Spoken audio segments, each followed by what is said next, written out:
இன்னைக்கு இந்தியா முழுக்க பரபரப்பா பேசப்பட்ட ரொம்ப முக்கியமான ஒரு விஷயம் எது அப்படின்னா, கிட்டத்தட்ட 150 கோடி செலவுல RSS அமைப்பு அவங்களுடைய புது ஆபீஸ டெல்லியில துவங்கி இருக்காங்க. இது மாதிரி பிரம்மாண்டமான பில்டிங் RSS ஒண்ணு புதுசு கிடையாது. RSS இதுவரைக்கும் 76 அமைப்புகளை வச்சிருக்காங்க. இந்த 76 அமைப்புகளுக்கு கீழே நூத்துக்கணக்கான அமைப்புகள் செயல்பட்டு இருக்காங்க. இது எல்லாத்துக்கும் ஆபீஸ் இருக்கு, சொத்து இருக்கு, பில்டிங் இருக்கு.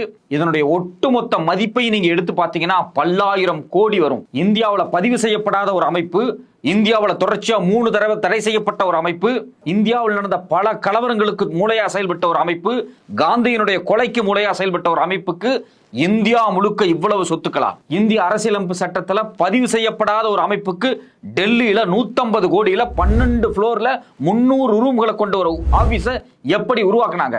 இந்த RSS அமைப்புக்கு கடந்த 100 வருஷமாக யார் ஃபண்ட் கொடுத்துக்கிட்டு இருக்காங்க? இந்த RSS அமைப்பினுடைய 76 கட்டமைப்புகள் என்ன? இதுக்கு கீழே செயல்பட்டு இருக்கக்கூடிய 736 NGO அமைப்புகள் என்னென்ன? அவங்க என்னென்ன வேலை செஞ்சுட்டு இருக்காங்க? 2014 மோடி அரசாங்கம் ஆட்சிக்கு வந்ததுக்கு பிறகு இடைப்பட்ட ஒரு 3-4 ஆண்டுகள்ல மட்டும் அமெரிக்காவிலிருந்து பல்லாயிரம் கோடி ரூபாய் இந்த RSS துணை அமைப்புகளுக்கு நேரடியாக பல்வேறு அமெரிக்க அமைப்புகளால் அனுப்பப்பட்டிருக்கு. அமெரிக்காவிலிருந்து இத்தனாயிரம் கோடி ரூபாய் பணத்தை இந்தியாவில் இருக்கக்கூடிய இந்த RSS அமைப்புக்கு அனுப்புனது யாரு? இதுக்கு பின்னாடி செயல்பட்டு இருக்கக்கூடிய சர்வதேச நிதி கட்டமைப்பு என்ன அப்படின்னு சர்வதேச பத்திரிகையான அல் ஜசீரா ரொம்ப விரிவா ஒரு கட்டுரை எழுதினாங்க. அது மட்டும் அல்லாம நேஷனல் ஹெரால்ட் அப்படிங்கக்கூடிய பத்திரிகை ஒட்டுமொத்தமாக இந்த பணங்கள் எங்க இருந்து வருதுங்கிற ஆதாரத்தை வெளியிட்டாங்க. அது மட்டும் இல்லாம இந்த RSSக்கும் இந்த RSS துணை அமைப்புகளுக்கும் சர்வதேச லெவல்ல என்னென்ன அமைப்புகள் செயல்படுது, அங்க எவ்வளவு ஆயிரம் கோடிகள் பணம் திரட்டப்பட்டிருக்கு, கடந்த 10 ஆண்டுகளில் எவ்வளவு பணம் வந்திருக்கு அப்படின்னு 93 பக்கம் கொண்ட ஒரு மிக முக்கியமான ஒரு அறிக்கை கசிஞ்சு வெளியே வந்திருக்கு. இந்த அறிக்கையை படிச்சு பார்க்கும்போது நமக்கு ரொம்ப அதிர்ச்சியா இருக்கு. ஆதாரப்பூர்வமா என்னென்ன தேதிகள்ல எவ்வளவு பணம் எந்தெந்த அமைப்புகளுக்கு அனுப்பப்பட்டதுன்னு லிஸ்ட் அவுட் பண்ணிருக்காங்க. இப்படி அமெரிக்காவில இருந்து இந்த RSS அமைப்புக்கு பணம் அனுப்பின அமைப்புகள் யார் யார், அந்த பணம் இந்தியாவில் எதுக்காக செலவு செய்யப்பட்டிருக்கு அப்படிங்கிற கேள்வி ரொம்ப முக்கியமானது. இது எல்லாம் நமக்கு தெரியணும்னா அந்த 63 பக்க அறிக்கையில என்ன இருக்குன்னு நமக்கு தெரியணும். இந்தியன் டெவலப்மெண்ட் ஃபண்ட், இந்த பேரை பார்க்கும்போது ஏதோ ஒரு பொதுநல தொண்டு நிறுவனம் மாதிரி இருக்கு. ஆனா சர்வதேசத்துல RSSக்கு ஒட்டு மொத்தமாக பணத்தை வசூல் பண்ணி இந்தியாக்குள்ளேயும் பல நாடுகளுக்குள்ளேயும் பணத்தை கொண்டு போய் கொடுக்கக்கூடிய இந்த அமைப்பு அமெரிக்காவில் எப்ப துவங்கப்பட்டது? இந்த அமைப்பு தமிழ்நாட்டில் இருக்கக்கூடிய 26 அமைப்புகளுக்கு பணத்தை அனுப்பிச்சிருக்காங்க. இது தமிழ்நாட்டுக்கு மட்டும் வரல, இந்தியாவில் கிட்டத்தட்ட 70-80 அமைப்புகளுக்கு இந்த இந்தியன் டெவலப்மெண்ட் ரிலீஃப் ஃபண்ட் அப்படிங்கக்கூடிய அமைப்பு அமெரிக்காவிலிருந்து நிதிகளை கொட்டி குவிச்சிருக்காங்க.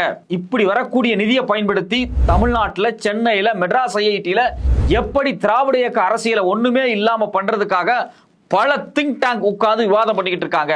இந்த இந்தியன் டெவலப்மெண்ட் ஃபண்ட் கிட்ட இருந்து தமிழ்நாட்டில் யாரெல்லாம் பணம் வாங்கிட்டு இருக்காங்க, அவங்க இங்க பண்ணிட்டு இருக்கக்கூடிய அரசியல் வேலைகள் என்னென்ன? வணக்கம், இது மெட்ராஸ் ரிவ்யூ. நான் உங்கள் சத்யராஜ். இன்னைக்கு காலையில பரபரப்பான ஒரு நியூஸ் என்ன அப்படின்னா, எல்லா சோசியல் மீடியாலையும் வந்துட்டு இருக்கக்கூடிய விஷயம், RSS அமைப்பு டெல்லியில 150 கோடிக்கு ஒரு புது பில்டிங்கை வந்து கன்ஸ்ட்ரக்ட் பண்ணி முடிச்சிருக்காங்க. அது குறித்தான சில போட்டோஸ் எல்லாம் வெளியே வந்திருக்கு. அவங்க என்ன சொல்றாங்கன்னா, 12 ஃப்ளோர் உள்ள ஒரு பெரிய ஆபீஸ், கிட்டத்தட்ட 300 ரூம் இருக்கு. அதுல மிகப்பெரிய லைப்ரரி இருக்கு, கான்ஃபரன்ஸ் ஹால் இருக்காங்க, அதுல அட்வான்ஸ்டு டெக்னாலஜியை பயன்படுத்தக்கூடிய கம்யூனிகேஷன் ரூம் எல்லாம் இருக்கு அப்படிங்கிறாங்க. மிகப்பெரிய பார்க்கிங் வசதி, கேன்டீன் வசதி, மெடிக்கல் வசதின்னு ஒரு பிரம்மாண்டமான ஒரு தனி கண்டோன்மெண்ட்டையே உருவாக்கியிருக்காங்க. RSS இதுக்கு முன்னாடி அவங்களுடைய தலைமை அமைப்பு எங்க இருக்கு அப்படின்னா, மகாராஷ்டிராவில் நாக்பூர்ல தான் இருக்கு. ஆனா நாக்பூர்ல இருக்கக்கூடிய இந்த தலைமையகத்தை விட மிக பிரம்மாண்டமான ஒரு அமைப்பை எதுக்காக அவங்க டெல்லியில கட்டியிருக்காங்க அப்படிங்கிறதா ஒரு முக்கியமான கேள்வி. இந்த 2025ஓட RSS அமைப்பை துவங்கி கிட்டத்தட்ட 100 ஆண்டுகள் ஆகிவிட்டது. இந்த 100 ஆண்டுகளை குறியீடாக மையமா வச்சு டெல்லியில அதிகார வர்க்கத்திற்கு நடுவுல ஒரு பிரம்மாண்டமான பில்டிங்கை உருவாக்கணும் அப்படிங்கிறது அவங்களுடைய கனவு திட்டமா இருந்துச்சு. 1,00,000 ஸ்கொயர் ஃபீட்ல மிக பிரம்மாண்டமான ஒரு பில்டிங் 12 ஃப்ளோர்ல உருவாக்கியிருக்காங்க. நமக்கு அடிப்படையில் வரக்கூடிய கேள்வி என்ன அப்படின்னா, RSS அமைப்பு இந்தியாவில் பதிவு செய்யப்படாத ஒரு அமைப்பு. அது ஒரு NGOவா கிடையாது, ட்ரஸ்டா கிடையாது, அது அரசியல் கட்சியா கிடையாது, கலாச்சார பண்பாட்டு இயக்கம்னு பதிவு பண்ணியிருக்காங்களா கிடையாது. எந்த பதிவுமே இல்லாத ஒரு அமைப்புக்கு இத்தனாயிரம் கோடி பணம் கூஞ்சுக்கிட்டே இருக்குல்ல, இது எதன் அடிப்படையில் கூஞ்சுக்கிட்டு இருக்கு? இது 2 விதமான கேள்வி நமக்கு வருது. ஒன்று, இந்தியாவில் இவங்க வசூல் பண்ணக்கூடிய பணம் அப்படிங்கிறது ஒன்று. 2வது முக்கியமான விஷயம், வெளிநாடுகளில் இருந்து, குறிப்பா அமெரிக்கா, ஐரோப்பா, UK இது மாதிரியான நாடுகள் இருந்து ஆயிரக்கணக்கான கோடிகள் பல அமைப்புகள் பேர்ல குவிஞ்சிருக்கு அப்படின்னு ஆதாரப்பூர்வமான ஒரு அறிக்கையை 2 ஆண்டுகளுக்கு முன்னாடி ஒரு சில அமைப்புகள் வெளியே கொண்டு வந்தாங்க. அந்த அறிக்கையில என்னென்ன இருக்கு அப்படின்னு அல் ஜசீரா பத்திரிகை, அது மட்டும் இல்லாம நேஷனல் ஹெரால்டு, இது மாதிரி பல பத்திரிகைகள் டீகோட் பண்ணி எக்ஸாக்டான பல தகவலை வெளியிட்டாங்க. ஒயர் ஸ்க்ரோல் மாதிரியான பத்திரிகைகள் கூட அந்த அறிக்கையை டீகோட் பண்ணாங்க. அந்த அறிக்கையை டீகோட் பண்ணா பல விஷயங்கள் நமக்கு வெளியே வருது. இதுல நாம் ரொம்ப முக்கியமா தெரிஞ்சுக்க வேண்டிய இன்னொரு விஷயம் என்ன அப்படின்னா, இந்த RSS அமைப்பு கீழே நூற்றுக்கணக்கான அமைப்புகள் இருக்கு. எக்ஸாக்டா சொல்ல போனா ஏறத்தாழ 76க்கும் அதிகமான நேரடி அமைப்புகள் இருக்காங்க. இதுல அரசியல்ல செயல்படக்கூடியவங்க இருக்காங்க, பெண்களுக்கான தனி அமைப்பு இருக்கு, அது மட்டும் இல்லாம ப்ரொஃபஷனல்ஸுக்கான தனி அமைப்பு இருக்கு, கல்விக்கான அமைப்புகள் இருக்கு, பத்திரிகை நடத்துறதுக்கு மட்டுமே தனி அமைப்பு வச்சிருக்காங்க. இது மட்டும் இல்லாம சென்ட்ரல் கவர்மெண்ட் எம்ப்ளாயிஸ், முன்னாள் ராணுவ வீரர்கள், பொருளாதார ரீதியான விஷயங்கள், சமூக ரீதியான விஷயங்கள், வெளிநாடுகள் வாழக்கூடிய விஷயங்கள், இது மாதிரி பல துறைகள்ல 76 கிளைகள் அவங்க உருவாக்கி வச்சிருக்காங்க. இந்த ஒவ்வொரு கிளைகளுக்கும் கீழே பார்த்தீங்கன்னா நூற்றுக்கணக்கான நிறுவனங்கள் வேலை பார்க்குது. ஃபார் எக்ஸாம்பிள், இந்த RSS கிட்ட central Hindu military education society அப்படின்னு சொல்லி ஒரு பள்ளிக்கூடம் இருக்கு. ராணுவ பள்ளிக்கூடம், கிட்டத்தட்ட 100 ஆண்டுகளுக்கு முன்னாடி உருவாக்கப்பட்ட ஒரு ராணுவ பள்ளிக்கூடம். இந்த பள்ளிக்கூடத்துக்கு கீழே மட்டும் 11 நிறுவனங்கள், இதே மாதிரி ராணுவம் சம்பந்தமான கல்வி நிறுவனங்கள் அஃபிலிட் ஆயிருக்கு. அப்போ இது மாதிரி ஒவ்வொரு நிறுவனத்தையும் நீங்க எடுத்து பார்த்தீங்க அப்படின்னா மிகப்பெரிய அதிர்ச்சியா இருக்கும். இதுல பாஜக அப்படிங்கிறது ஒரு பொலிட்டிக்கல் நிறுவனம். பாலிடிக்ஸ்ல டைரக்டா தேர்தலில் செயல்படக்கூடிய இந்த பாஜக நிறுவனம் வந்து இந்த RSS சங் பரிவார் குழுன்னு சொல்லுவாங்க. அந்த சங் பரிவார் குழு இருக்கக்கூடிய ஒரு அரசியல் அமைப்பு. இது கீழே பார்த்தீங்க அப்படின்னா மதம் சம்பந்தமான வேலைகளை செய்யறதுக்காகவே VHP, விஸ்வ ஹிந்து பரிஷத், பஜ்ரங் தள், ஹிந்து ராஷ்டிரிய சேனா அப்படிங்கிற மாதிரியான 9 அமைப்புகளை வச்சிருக்காங்க. இந்தியாவில் ஒவ்வொரு இடத்துல இந்த அமைப்புகள் வேலை பார்த்துட்டு இருக்காங்க. இவங்களுக்கு ஒவ்வொருத்தருக்கும் ஒரு அஜெண்டா இருக்கு. இந்த ஒவ்வொரு அமைப்பு கீழையும் கிட்டத்தட்ட 10 அமைப்பு 15 அமைப்பு வச்சிருக்காங்க. இந்த விஸ்வ ஹிந்து பரிஷத்தா, இது கீழே 5 அமைப்பு இருக்கு. இந்த பஜ்ரங் தள், அதுக்கு கீழே எக்கச்சக்கமான அமைப்புகள் இருக்கு. அப்போ இது ஒவ்வொன்றும் ஒவ்வொரு தனி பாரியாக செயல்படுது. ஆனா இது எல்லாமே யாருக்கு ரிப்போர்ட்டிங்னா RSSக்கு ரிப்போர்ட் பண்றாங்க. இதே மாதிரி தான் பாத்தீங்கன்னா ரீஜனலா RSS அமைப்பு நிறைய நிறுவனங்கள் உருவாக்கி வச்சிருக்காங்க. இப்ப தமிழ்நாட்டில் ஹிந்து முன்னணி இருக்கு, ஹிந்து மக்கள் கட்சி இருக்கு இல்லையா, இது மாதிரி கேரளா, குஜராத், அஸ்ஸாம்னு பல இடங்கள்ல இதே மாதிரி துணை அமைப்புகளை உருவாக்கி வச்சிருக்காங்க. இது மட்டும் இல்லாம கல்வி புலத்துல வேலை செய்யறதுக்கு ஈக்கல் வித்யாலயா, வித்யா பாரதி, இது மாதிரி ஏறத்தாழ 4 பெரிய அமைப்புகளை வச்சிருக்காங்க. அந்த அமைப்பு கீழே எக்கச்சக்கமான பள்ளிக்கூடங்களும் கல்லூரிகளும் இருக்கு. இது மட்டும் இல்லாம பாத்தீங்கன்னா சமூக ரீதியாக குறிப்பாக ட்ரைபல் மக்கள்கிட்ட போய் வேலை பார்க்கறதுக்காக வனவாசி கல்யாண ஆசிரமம் வச்சிருக்காங்க, ஃப்ரெண்ட்ஸ் ஆஃப் ட்ரைபல் சொசைட்டின்னு வச்சிருக்காங்க. இதுக்கு கீழே நிறைய அமைப்புகள் வேலை செய்யறாங்க. இது முழுக்க முழுக்க ஆதிவாசி பழங்குடியின மக்களை மையமாக வைத்து இந்தியாவினுடைய மைய பகுதியும் சரி, நார்த் ஈஸ்ட் பகுதியிலும் வேலை செய்யக்கூடிய RSS அமைப்பு. இது மட்டும் இல்லாம இவங்களுக்கான பத்திரிகை துறையை வச்சிருக்காங்க. ஆர்கனைசர்னு ஒரு பத்திரிகை வச்சிருக்காங்க, பஞ்சாச்சனான்னு ஒரு பத்திரிகை வச்சிருக்காங்க, ஹிந்துஸ்தான் சஞ்சார் அப்படின்னு ஒரு பத்திரிகை வச்சிருக்காங்க. இது கீழே நிறைய பிரான்ச்சஸ் செயல்பட்டு இருக்கு. இதே மாதிரி தான் பாத்தீங்க அப்படின்னா திங்க் டேங்க், இந்தியாவில் அடுத்த 50 வருஷத்துக்கு 100 வருஷத்துக்கு இங்க என்னத்தை செயல்படுத்தணும் அப்படின்னு அவங்களுடைய அறிஞர் குழுக்களை உருவாக்கி வச்சிருக்காங்க. Indian Policy Foundation, Vivekananda International Forum, Shyam Prasad Mukherjee Research Foundation, பல அமைப்புகள், இது மாதிரி 8 அமைப்பு அவங்க வச்சிருக்காங்க. இந்த அமைப்புகளுடைய வேலையே என்ன அப்படின்னா, இந்தியாவில் இருக்கக்கூடிய எதை படிக்கணும், இந்தியாவில் இருக்கக்கூடிய எதை சாப்பிடணும், இந்தியாவில் இருக்கக்கூடிய என்னென்ன பண்ணணும், இந்தியாவுடைய வெளியுறவு கொள்கை என்னவா இருக்கணும், இந்தியாவில் இருக்கக்கூடிய மொழி கொள்கை என்னவா இருக்கணும், இந்தியாவுடைய கலாச்சார பண்பாட்டு கொள்கை என்னவா இருக்கணும், பாடத்திட்டங்களை மாத்துறது, கல்விக் கொள்கைகளை மாத்துறது, மாதிரி பல விஷயங்களை ரிப்போர்ட்டா கொடுக்கறதே இந்த 8 திங்க் டேங்க் அமைப்புகள் தான். இது மட்டும் இல்லாம பாத்தீங்கன்னா ராணுவ பள்ளி அவங்க வச்சிருக்காங்க. அதாவது பொன்சாலா ராணுவ பள்ளின்னு சொல்லுவாங்க. அது எதுக்கு கீழே வருதுன்னா central Hindu military education society அப்படிங்கக்கூடிய ஒரு மிக முக்கியமான பள்ளி.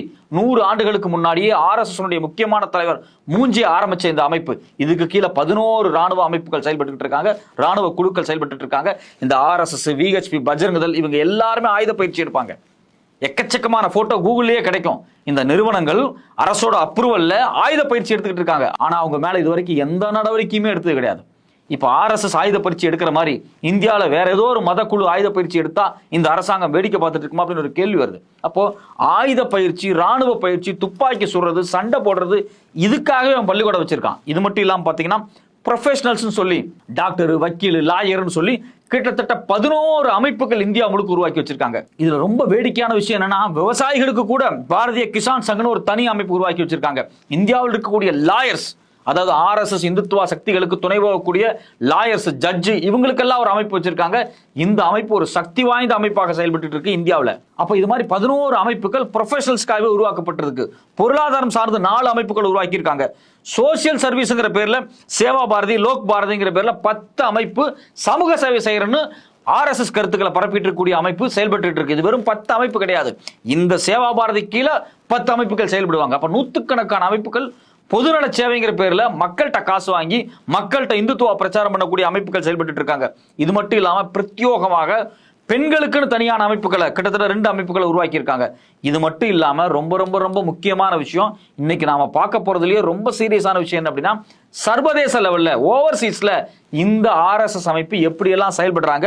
கிட்டத்தட்ட 16 அமைப்புகளை ஓவர்சீஸ்ல அவங்க உருவாக்கி வச்சிருக்காங்க. அதுல குறிப்பா பாத்தீங்கன்னா Hindu Seva Sangh, Hindu Students Council, Hindu Students Forum, Seva International, Indian Development Relief Fund. இந்த அமைப்பு ரொம்ப ரொம்ப ரொம்ப ரொம்ப முக்கியமான அமைப்பு. இந்த அமைப்பு எங்க ஹெட்டா செயல்படுறாங்கன்னா அமெரிக்காவில் செயல்படுறாங்க. இந்த இந்தியன் டெவலப்மெண்ட் ரிலீஃப் ஃபண்ட் இந்த அமைப்பு தான் பாத்தீங்கன்னா சர்வதேசத்திலிருந்து பல்லாயிரம் கோடி பணங்களை வசூல் பண்ணி இந்தியாவுக்குள்ள கொண்டு வந்து கொடுத்துருக்காங்க. இதுக்கான ஆதாரத்தை 93 பக்கம் கொண்ட ஒரு மிக முக்கியமான ஒரு அறிக்கை டீட்டெயிலா வெளியே சொல்லியிருக்கு. அந்த அறிக்கை நீங்க கூகுளில் போய் தேடினாலே கிடைச்சிரும். அதாவது எப்படியெல்லாம் வந்து வெளிநாடுகள் இருந்து இந்த இந்துத்துவ சக்திகளுக்கும் RSS அமைப்புக்கும் ஃபண்டு வெளியே வந்திருக்கு. இந்த ஃபண்டு எந்தெந்த துறையில பயன்படுத்தப்பட்டிருக்கு அப்படிங்கிற குறித்து ரொம்ப விரிவா அந்த 93 பக்க அறிக்கை சொல்றாங்க. இது குறித்து Wire, Scroll, Hindustan Times, National Herald, அது மட்டும் இல்லாமல் அல் ஜசீரா, பல பத்திரிகைகள் எச்சரிக்கை பண்ணி எழுதியிருக்காங்க. VHP அப்படிங்கக்கூடிய அமைப்பு எப்படி தீவிரவாதத்தில் செயல்படுறாங்க, ஃபண்டை கலெக்ட் பண்றாங்க அப்படிங்கிறது குறித்தெல்லாம் எக்கச்சக்கமான டேட்டாஸை இந்த அறிக்கை வெளியே சொல்லியிருக்காங்க. இதுல ரொம்ப முக்கியமான விஷயம் என்ன அப்படின்னா, கொரோனா காலகட்டத்தில் RSS NGOs சொல்லிட்டு 736 அமைப்புக்கு அரசாங்கத்தினுடைய பணம் கொடுக்கப்பட்டு இந்த கோவிட் நேரத்தில் சில வேலைகளை அவங்க செஞ்சிருக்காங்க. அப்போ இப்போ நம்ம பார்த்தீங்கன்னா இத்தனை அமைப்பு, கிட்டத்தட்ட 70க்கும் அதிகமான அமைப்புகள். இந்த அமைப்புகள் எல்லாமே டைரக்டா செயல்பட மாட்டாங்க. இவங்களுக்கு கீழே நிறைய NGOs வச்சிருப்பாங்க. குட்டி குட்டி NGOs ஈசல் மாதிரி இருக்கும். அந்த NGOs மட்டும் 736 NGOs இருக்குங்கிறாங்க. ஏன்னா இது குறித்து கேரவன் பத்திரிகை ரொம்ப டீட்டெயிலாக ஒரு கட்டுரையில் மென்ஷன் பண்ணாங்க. கோவிட் காலகட்டத்தில் அரசாங்கத்தினுடைய பணம் எப்படி இந்த 736 NGOக்கு கொடுக்கப்பட்டுச்சு, இவங்க வாங்கிக்கலாம் அப்படிங்கிற அப்ரூவல் எப்படி கிடைச்சதுங்கிறது குறித்து ஒரு மிக முக்கியமான கேள்வி எழுப்பியிருந்தாங்க. அப்போ சர்வதேச லெவல்லையும் சரி, இந்தியா லெவல்லையும் சரி, எக்கச்சக்கமான கட்டுமானங்களோடு சொத்துக்களோடு மிகப்பெரிய ஃபண்ட் ரைசிங் நிறுவனமாக இந்த RSS செயல்பட்டு இருக்கு. ஆனா இது வரைக்கும் பாத்தீங்கன்னா இவங்க மேல எந்த இன்கம் டாக்ஸ் ரைடு நடந்தது கிடையாது, ED ரைடு நடந்தது கிடையாது. ஏன் கடந்த 100 ஆண்டுகளில் இவங்க மேல எந்த விதமான வருமான வரி சோதனை நடந்தது கிடையாது அப்படிங்கிறது ஒரு அதிர்ச்சியான விஷயமா இருக்கு. இந்த அமைப்பு இந்தியாவில் 3 முறை தடை செய்யப்பட்டிருக்கு. காந்தி கொலையில நேரடியாக ஈடுபட்டது இந்த குழுக்கள் தான். எமர்ஜென்சி டைம்ல தடை செய்யப்பட்டிருக்கு. பாபர் மசூதி இடிச்சது இந்த குழு தான், அப்பவும் தடை செய்யப்பட்டிருக்கு. அப்போ இந்தியாவில் 3 முறை தடை செய்யப்பட்ட ஒரு அமைப்புக்கு எப்படி இவ்வளவு பணம்? இது எல்லாமே பேங்க் அக்கௌண்ட்ல தான் வருது. இவங்க வாங்கியிருக்கக்கூடிய ஒட்டுமொத்த சொத்தும் இந்த நிறுவனத்தின் மேல தான் வாங்கப்பட்டிருக்கு. எப்படி இந்த சொத்துக்களை இந்த நிறுவனங்கள் வாங்குறாங்க? இந்தியாவில் தடை செய்யப்பட்ட அமைப்பா இருக்கக்கூடிய ஒருத்தங்க. ஸோ அப்போ இது எல்லா கேள்வியும் வருது இல்லையா? இது நமக்கு ரொம்ப முக்கியமான ஒரு கேள்வி என்னன்னா, சர்வதேசத்தில் இந்த இயக்கம் எப்படி செயல்படுது? இப்போ நீங்க அமெரிக்காவை பொறுத்த வரைக்கும் பாத்தீங்கன்னா இந்தியன் டெவலப்மெண்ட் ரிலீஃப் ஃபண்ட் அப்படின்னு ஒரு பெரிய அமைப்பு அவங்க வச்சிருக்காங்க. பேர் பாத்தீங்கன்னா ரொம்ப ஜெனியனா இருக்கும், இந்தியன் டெவலப்மெண்ட் ரிலீஃப் ஃபண்ட்னு இருக்கும். ஆனா இதுக்கு கீழே துணை அமைப்புகள் பாருங்க, சேவா இன்டர்நேஷனல், சேவா பாரதி, வித்யா பாரதி, வனவாசி கல்யாண ஆசிரமா, ஈக்கல் வித்யாலயா, விக்ஷா பாரதி, ஹிந்து சேரிட்டபிள் ட்ரஸ்ட், இந்த நிறுவனங்கள் எல்லாமே இதுக்கு கீழே அமெரிக்காவிலிருந்து பண வசூல் பண்ணி இதை ஃப்ளோட் பண்ணக்கூடியது. இந்தியாவிலையும் அமெரிக்காவில் இருக்கக்கூடிய பல இடங்களுக்கு ஃப்ளோட் பண்ணக்கூடிய பயன்படுத்தக்கூடிய அமைப்பு. அங்க பாத்தீங்கன்னா RSS நேரடியான பேர் இல்லை, இங்க ராஷ்டிரிய சேவா சங்னு இருக்காங்க, அமெரிக்காவில் ஹிந்து சேவா சங்னு இருக்காங்க. இது மட்டும் இல்லாம ஃப்ரெண்ட்ஸ் ஆஃப் இந்தியன் சொசைட்டின்னு ஒரு அமைப்பு வச்சிருக்காங்க. இது மட்டும் இல்லாம ஒட்டுமொத்தமாக இது எல்லாத்தையும் கட்டுப்படுத்துற இடத்துல ஓவர்சீஸ் BJPன்னு ஒரு அமைப்பு இருக்கு. அப்போ இவங்க ஒட்டுமொத்தமா என்ன பண்றாங்கன்னா, வெளிநாடுகள் இருந்து எக்கச்சக்கமான கோடிகள் பணத்தை வசூல் பண்ணி இந்தியாவில் பல மாநிலத்தில், குஜராத், ஹரியானா, தமிழ்நாட்டுக்கு முதற்கொண்டு இவங்க கொண்டு கொடுத்துருக்காங்க. தமிழ்நாட்டில் பார்த்தீங்க அப்படின்னா கன்னியாகுமரியில் இருக்கக்கூடிய விவேகானந்தா கேந்திர இன்டர்நேஷனல் ஃபோரம் ஃபவுண்டேஷன் இந்த நிறுவனத்துக்கிட்ட இருந்து பணம் வாங்கியிருக்கிற ஆதாரத்தை இந்த 96 பக்க அறிக்கை அம்பலப்படுத்தியிருக்கு. இதுல நம்ம ரொம்ப ரொம்ப ரொம்ப ரொம்ப கவனிக்க வேண்டிய விஷயம் அப்படின்னா, இப்போ வனவாசி கல்யாண ஆசிரமா அப்படின்னு ஒரு நிறுவனம் இருக்கு, இந்த RSSோடது, பழங்குடியின மக்கள்கிட்ட வேலை செய்யறவங்க. 2002 கலவரம் நடந்தப்ப ஆசிமானந்தா அப்படிங்கக்கூடியவர் இந்த நிறுவனங்களுடைய மூளையாக செயல்பட்டாரு. அந்த கலவரத்துல இந்த பழங்குடியின அமைப்பு தான் மிகப்பெரிய கலவரத்தில் ஈடுபட்டு இருக்காங்க அப்படிங்கிறது பிற்பாடு ஆதாரமா வெளியே வந்துச்சு. இதுக்கு பின்னாடி ஆசிமானந்தாங்கிற சாமியார் எப்படியெல்லாம் செயல்பட்டாருன்னு அவரே ஒப்புதல் வாக்குமூலம் கொடுத்தாரு. அப்போ வெளிநாட்டுல இருந்தும் இந்தியாவுக்குள்ள இருந்தும் நாங்க ட்ரைபல் மக்களுக்கு, பழங்குடியின மக்களுக்கு, வனவாசி மக்களுக்கு உதவி செய்யறங்கிற பேர்ல பணத்தை வசூல் பண்ணி அவங்களுக்குள்ள ஒரு மத வெறியை விதைச்சு கலவரங்களுக்கு அவங்கள பயன்படுத்துற வேலையை இந்த நிறுவனங்கள் பார்த்திருக்காங்க. இது ஒரு எக்ஸாம்பிள்.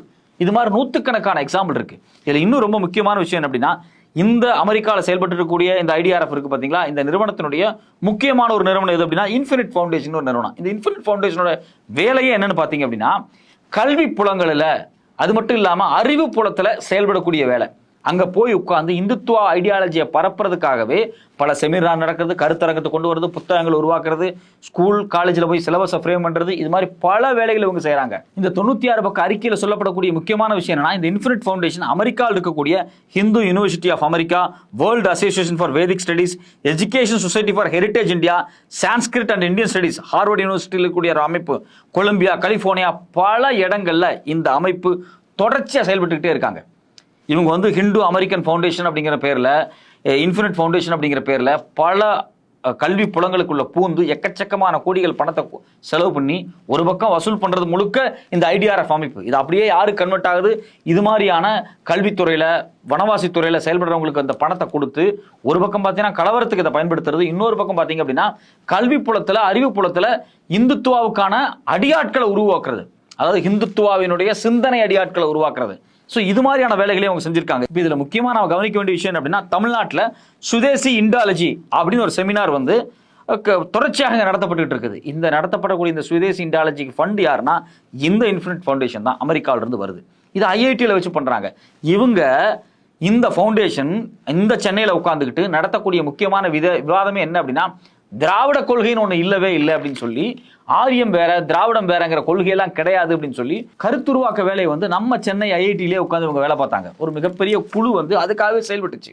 அப்போ இந்தியாவில் பல நிறுவனங்கள் இது மாதிரி எக்கச்சக்கமான கோடிகள் பணத்தை அங்க வசூல் பண்ணி இந்தியாவில் ஒவ்வொரு இடத்துக்கும் கொண்டு வந்து சேர்க்கிறாங்க. இப்போ தமிழ்நாட்டில் மட்டும் பார்த்தீங்கன்னா 26 அமைப்புகள் இந்த வெளிநாட்டு அமைப்புகள் இருந்து, ஆர்எஸ்எஸ் துணை அமைப்புகள் இருந்து பணம் வாங்கியிருக்காங்க அப்படிங்கிற ஆதாரம் இந்த 96 பக்க அறிக்கையில வந்திருக்கு. இது குறிப்பா பாத்தீங்கன்னா தமிழ்நாட்டில் 5 நிறுவனத்தை சொல்றாங்க, இவங்க தான் அதிகமா பணம் வாங்குறது. அது யாராருன்னு பாத்தீங்க அப்படின்னா, Swami Vivekananda rural development society சென்னையில தான் இருக்கு, யோகோதா சத்சங் சொசைட்டி அப்படின்னு ஒன்று இருக்கு, அது மட்டும் இல்லாம UDAVI school trust Auroville Pondicherry, அது மட்டும் இல்லாம மா சரஸ்வதி ட்ரஸ்ட் சென்னையில, விவேகானந்தா கேந்திரா, இது மாதிரி மோர் தேன் 30 இன்ஸ்டிடியூஷன் இந்தியாவில் இந்த இன்ஃபினிட் ஃபவுண்டேஷன் ஐடிஆர்எஃப் இருந்து நேரடியாக பணம் வாங்கிட்டு இருக்காங்க.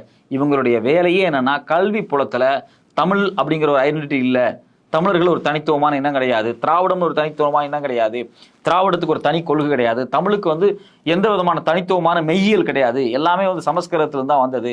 ஹராப்பன் சிவிலைசேஷன் அப்படிங்கிறதே சரஸ்வதி சிவிலைசேஷன், அது முழுக்க முழுக்க ஆரிய நாகரிகம், அது முழுக்க முழுக்க வேத நாகரிகம் அப்படின்னு சொல்லி ஒட்டுமொத்தமாக இந்தியா முழுக்கவே ஒரு வேத கலாச்சாரம் தான், இந்துத்துவா தான், இந்து தான், இப்படிங்கிற ஒரு பேன் இண்டியா திங்கிங் இருக்குல்ல, பேன் இண்டியா நாலேஜ் இருக்குல்ல, பேன் இண்டியா சார்ந்த ஒரு அறிவு புலத்தை உருவாக்குறதுக்கான வேலையை இவங்கெல்லாம் பண்ணிட்டு இருக்காங்க. அப்போ ஒட்டுமொத்தமாக இந்த RSS வெளிநாடுகளிலும் இந்தியாவிலும் எக்கச்சக்கமான கோடிகளை பணத்தை வசூல் பண்ணி தன்னோட சொத்தை பெருக்கிட்டே இருக்காங்க, தன்னுடைய நிறுவனங்களை பெருக்கிக்கிட்டே இருக்காங்க. இந்த நிறுவனங்கள் பல புலங்களில் செயல்படுது. இப்போ நீங்க குறிப்பாக சொல்லப்போனா, இந்தியாவில் இருக்கக்கூடிய லாயர்ஸ், அட்வொகேட்ஸ், ஜட்ஜஸ், இவங்களுக்குனே தனி அமைப்பு வச்சிருக்காங்க.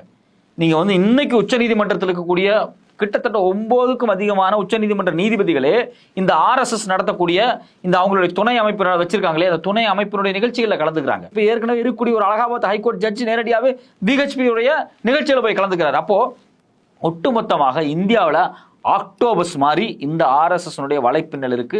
இவங்க எக்கச்சக்கமான கோடி நிதியை வசூல் பண்ணி எல்லா புலங்களிலும் செயல்பட்டுக்கிட்டு இருக்காங்க அப்படிங்கிறதா அதிர்ச்சியான விஷயமா இருக்கு. அப்போ இந்தியாவில் தொடர்ச்சியாக பல கலவரங்கள், சுதந்திரத்துக்கு முன்னாடியும் சரி, சுதந்திரத்துக்கு பிறகும் சரி, இந்தியாவினுடைய சுதந்திர போராட்டத்தில் எந்த பங்களிப்புமே செய்யாத இந்த அமைப்பு, இன்னும் வெளிப்படையாக சொல்ல போனா இந்திய சுதந்திர போராட்டத்துக்கு நேர் எதிராக செயல்பட்ட அமைப்பு, சுபாஷ் சந்திர போஸுக்கு நேர் எதிராக செயல்பட்ட அமைப்பு. சுபாஷ் சந்திர போஸ் இந்த பிரிட்டிஷ் ராணுவத்துக்கு எதிராக போராடி கொண்டிருக்கும் போது அந்த சுபாஷ் சந்திர போஸ் உருவாக்கின INA சொல்லக்கூடிய ஒரு இந்தியாவினுடைய ராணுவத்துக்கு எதிராக பிரிட்டிஷ் ராணுவத்துக்கு ஆள் சாக்கிற வேலையை இந்த RSS அமைப்பு பார்த்திருக்காங்க, சாவர்கர் பார்த்திருக்காருங்கிற ஆதாரம் இந்தியாவினுடைய ஆர்கியூஸ்லேயே இருக்கு.